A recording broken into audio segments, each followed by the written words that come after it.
Hey folks, I'm Walter, and here we go again. We have another rocket launch attempt for the Artemis 1 from the Kennedy Space Center, which will have a major impact on the Port Canaveral operations and the traffic getting in and out of there. Officials are expecting anywhere from 100 to 500,000 people to come watch this launch. It's a lot of people. It is a historic launch. The launch window opens at 2:17 p.m. and goes for 2 hours to 4:17 p.m. So if you are on one of those 4 ships that is coming into Port Canaveral that day, you really should not have too much trouble getting off the ship and getting away because all of the traffic is going to be inbound.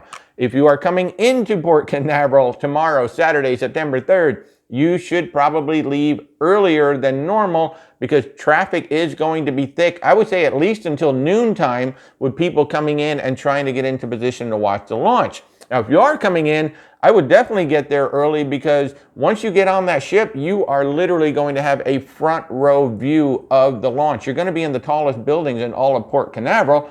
And if it goes off between 2:17 and 4:17, you will have some of the best seats in the house other than those folks at the VIP at the Kennedy Space Center. So tomorrow, September 3rd, once again, you will have to have some patience getting into Port Canaveral.